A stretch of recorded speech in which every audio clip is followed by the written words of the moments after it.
You might notice a few odd things about this video. The first of which is I'm holding a pig. The second of which is I'm still alive. Because if you've been following my tweets today, yeah, that was definitely in question. So my pig toppled the Christmas tree. And here's the dramatic story of how that happened and how I survived. And don't worry about her squealing. She is not remorseful at all. She's just unhappy I picked her up. But you know what? You need to see the guilty party. That's how this works. We are going to shame her into better behavior, and it will not work at all because she is incapable of feeling shame or remorse. So I was sitting back here in the office, minding my own business as I am wont to do. You know, this is my paradise, my little tiny prison cell-sized room where nobody bothers me, except for the animals that constantly walk back and forth through it, and the kids who come in every 30 seconds asking for something. But other than that, it's paradise. I was sitting back here, and I heard wind chimes. Now, wind chimes are a delightful sound. Unless you don't have wind chimes, then it's the worst possible sound you can hear. So I hear wind chimes, and then I hear screaming. All four of my kids start screaming "Gilly." Now this is bad. This is very bad. Because as you know, I had to talk my wife into this pig and do all sorts of shenanigans I've documented in my other video just to get her. But the flip side of that is everything this pig does is my fault. And now we've got two pigs. We've got a second baby pig. So now, like, I'm really on high alert. I got to keep them on their best behavior.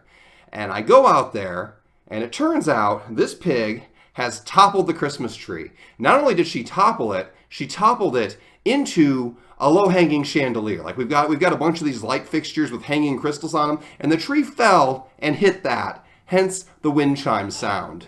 And I go out there, and the pig is standing there like she didn't do anything, and my kids are standing there in horror, and the Christmas tree isn't standing at all because it is on its side. So I had some choices to make. My wife was still upstairs taking a shower. I was not entirely sure if she heard it or not. I suspect she had, but if she had, she didn't deem it worthy of jumping out of the shower, so I had a few seconds. So I thought, what do?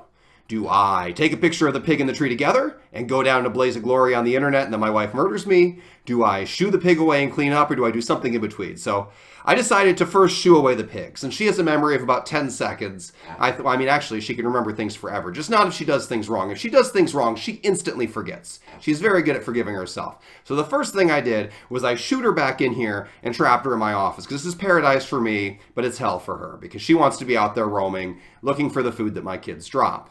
Then I went back out there, took the picture, posted it, thought, okay, now let's see if we can clean this up before my wife murders me. So I lift back up the tree. Luckily, this is not the old tree we had that was like 90 pounds and built in the 80s of like galvanized steel and lead weights and what else, because that would have killed somebody. This tree fell over. I don't know if it landed on the pig or not, but if it did, she walked out from under it just fine. So we go out there. I tip up the tree like I'm raising the flag on Iwo Jima, and it's more or less intact. There are a bunch of ornaments on the ground, only a few shattered. So the ones that shattered were like these really decorative, like the super sentimental ones that are big and thin glass, and you don't buy them for yourself because you're not crazy, but you get them as gifts. Like my wife got one from her grandma. It's like, this is the most precious ornament ever to document this year. Please keep this safe. And you're just setting yourself up for failure. You're setting yourself up to scream at a child at some point because that ornament will be broken. Or in this case, to scream at a pig. So that one was shattered. A lot of them lost tops. There were hooks all over. Yeah. Is this ringing a bell, Gilly? Do you feel remorse? Do you feel remorse? No, she doesn't care. She really wants me to put her down. No, you will sit through this. Relive your story. So we get it up and we just start frantically putting ornaments back up there. Then I look at the chandelier and it had lost about 4 crystals. Luckily, they had fallen onto the couch below it and onto the rug, and they had not shattered. Now they're close enough together and they're fragile enough that my big oafish hands will knock them off if I put them up. So I tried to put up a couple, but there's a few that my wife is going to have to put up, if she gets a giant step ladder or something, because it's very far above her head. But they were not shattered, so that was good. The tree, the ornaments went back up. 2 or 3 ornaments were shattered. The runner, the red ribbon thing, is all out of whack. It's not going to be fixed. The star was bent all over the place, which I didn't notice until I got it all the way back up there, so I had to go back up and reach. So we got it up. We got everything okay. And then my wife came down the stairs and said, what happened? And she looked, and you know what? We had it more or less back in place. And I lived. Had my wife not been taking a shower at that exact moment, had she been where she could have seen it go down before we assessed the full extent of the damage, the pig would be out of the house, I would be out of the house.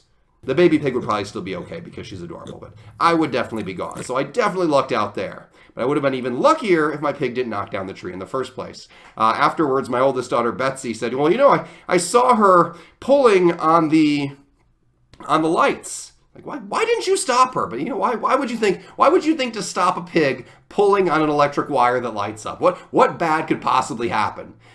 You know, other than, you know, getting fried bacon or getting a tree that fell over. Because gravity is real and we got a harsh lesson in it today. So anyway, I am still alive. The tree is still alive. The chandelier is still alive. Only a few ornaments died in the making of this video. Please hit that subscribe button because stuff like this happens all the time and I would hate for you to miss it because one of these times it will be too much and my wife really will kill me. Maybe next time. Who knows?